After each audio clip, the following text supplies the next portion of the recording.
इमरान खान के जो बदतरीन मुखालिफिन है ना, बदतरीन, वो इतनी बात तो मानते हैं तनकीद करने के बावजूद कि 90% इमरान खान साहब मकबूल हैं। 90% वो ये सब मानते हैं। मैं 70-80% कहता था, लेकिन बदतरीन मुखालिफिन जब 90% कह रहे हैं तो फिर मेरी क्या जरूरत है। लेकिन जो ये इमरान खान के साथ कर रहे हैं और जिस तरह से अपने आप को एक्सपोज कर रहे हैं, उसके बाद इमरान खान साहब की मकबूलियत को ये 95-99% तक पहुंचा देंगे। आपको ढूंढ ढूंढ के, बैटरियां मार मार के, चिराग लेके आप ढूंढेंगे तो आपको बड़ी मुश्किल से इमरान खान का मुखालिफ मिला करेगा। ये मुझे बाहर नहीं मिलता ना, बहुत मुश्किल से मिलते हैं लोग। मैं 100-150 बंदे को मिलता हूं तो 1-2 बंदे मुझे मिलते हैं जो इमरान खान साहब के मुखालिफ होते हैं। लेकिन मज़े की बात यह है कि जो मुखालिफ होता है ना, वो बदतरीन मुखालिफ होता है। इमरान खान से या तो लोग इस वक्त शदीद प्यार कर सकते हैं या शदीद नफरत कर सकते हैं। कोई आदमी अपने आप को बीच में न्यूट्रल नहीं रख सकता, क्योंकि इमरान खान साहब ने इसकी गुंजाइश ही नहीं छोड़ी। उन्होंने अपनी थॉट के ज़रिए से, अपनी सोच के ज़रिए से इतनी क्लैरिटी पैदा की है, इतनी क्लैरिटी पैदा की है कि आज लोग दो राय रख ही नहीं सकते।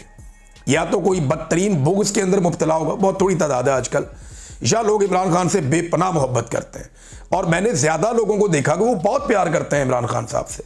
हर जगह जहाँ मैं जाता हूँ, मुझे आज नेपाल के कुछ लोग मिले, मुझे इंडिया के कुछ लोग मिले, मुझे कुछ और मुल्कों के लोग मिले, तुर्की मुझे मिलते हैं, तुर्क बहुत बड़ी तादाद में मिलते हैं, मुझे कुर्द लोग मिलते हैं, आज़रबाईजान के लोग मिलते हैं, सेंट्रल एशिया के लोग मिलते हैं, श्रीलंकन मिलते हैं, बांग्लादेशी मिलते हैं। वो सारे एक ही बात करते हैं कि जनाब पाकिस्तान में हमें सबसे ज़्यादा दिलचस्पी इमरान खान में है। वो इतना बड़ा लीडर है, आपने उसको जेल में क्यों रखा हुआ है?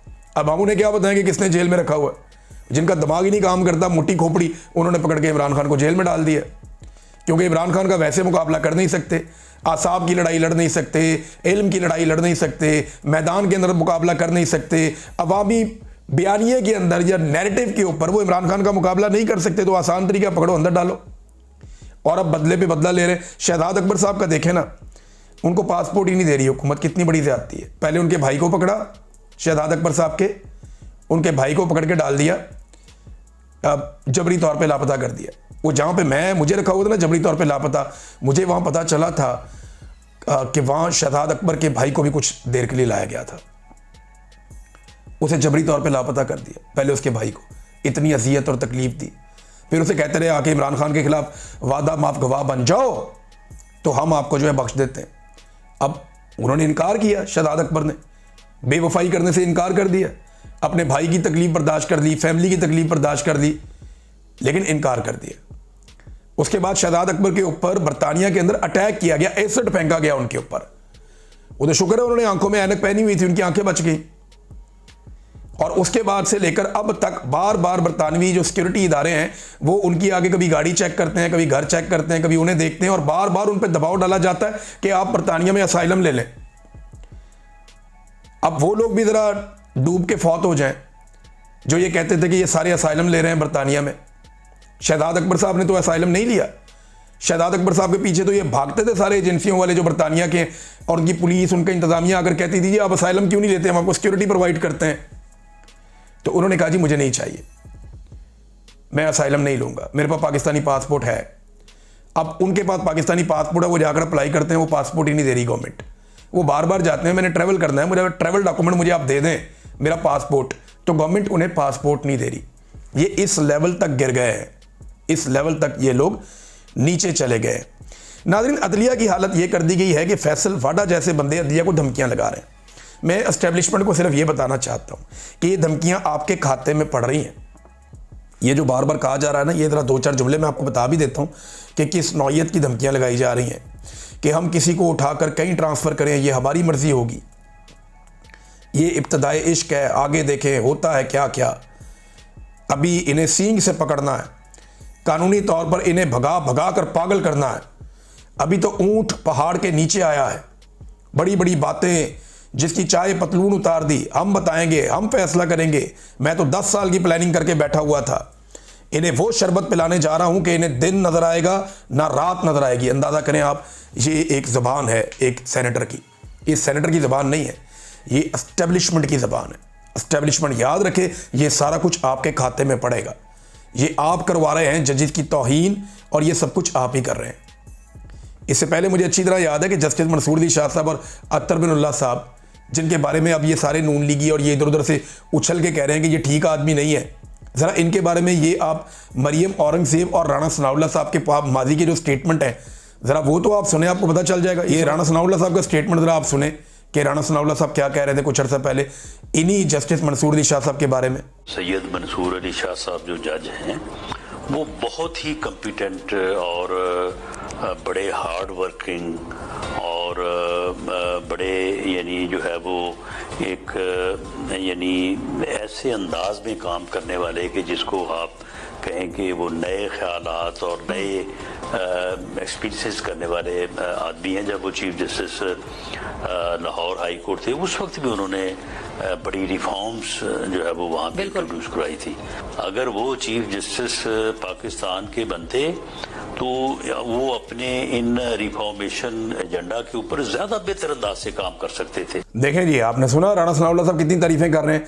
अब ज़रा मरियम औरंगज़ेब साहब के मुँह से भी आप तारीफ़ें सुन लें इन्हीं दोनों जजेस के बारे में जिनके ऊपर अब ये सारे हमलावर हैं अपने टाउटों समेत। ये सुने आप। और जो 4 अक्सरियत जजेस जिसमें justice Mansoor Ali Shah, justice Jamal Khan Mandokhel, justice Yahya Khan Afridi और जस्टिस अतर मिनल्ला साहब ने चारों ने अब फैसला दे दिया है। और आज अतर मिनल्ला साहब ने जो फैसला दिया है उसमें ना सिर्फ अदालती कार्रवाई के ऊपर सवालिया निशान है बल्कि कैटेगोरिकली ये कहा है कि ना वो इस बेंच से अलग हुए थे, ना उन्होंने रिक्यूज किया था और ना उन्होंने अपने आप को डिसएसोसिएट किया था।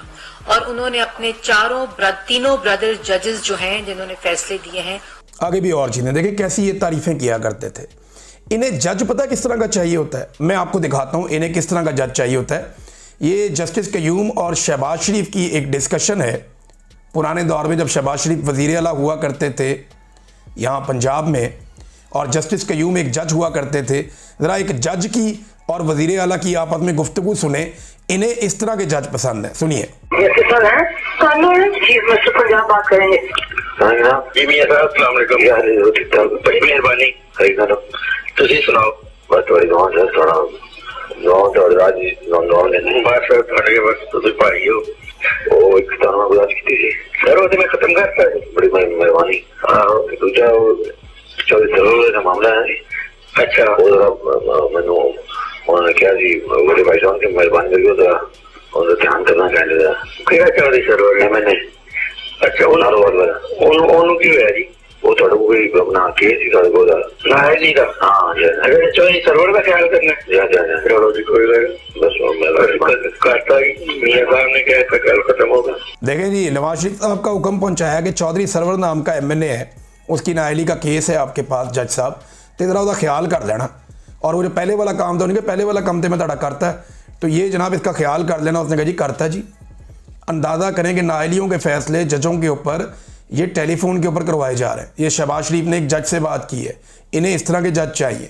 मुझे याद है कि एक इलेक्शन में मैं हमजा शहबाज से मिला, मैं कुछ इंटरव्यूज़ कर रहा था सियासतदानों के, तो मैंने हमजा शहबाज का इंटरव्यू भी किया तो उसने वहाँ बैठे हुए लोगों के सामने ये बात की थी। और मैं गवाह हूँ इस बात का कि एक MNA का इलेक्शन लड़ रहा था एक कैंडिडेट, उसके कागजात नामजदगी का रोला बन गया था तो हमजा ने कहा जी मेरी जज से बात हो गई, आप बेफिक्र हो जाएँ, ये मामला मैं पहले भी ये खबर दे चुका हूँ। उसने कहा जी आप बेफिक्र हो जाए, मेरी जज से बात हो गई है, कोई मसला नहीं है, ये हो जाएगा। अंदाज़ा करें नादरीन, इस तरह के जजेस इन्हें पसंद है और इस तरह के जजेस के साथ ये लोग कंफर्टेबल रहते हैं। नादरीन और भी चीज़ें हैं मैं आपके साथ शेयर करूंगा नेक्स्ट वीलॉग में। मेरे ख्याल में इस वीलॉग को हम यहाँ ख़त्म कर देते हैं तो बाकी नेक्स्ट वीलॉग में अब तक के लिए इतना ही। अपना ख्याल रखिएगा, अपने इस चैनल का भी। अल्लाह हाफ़िज़।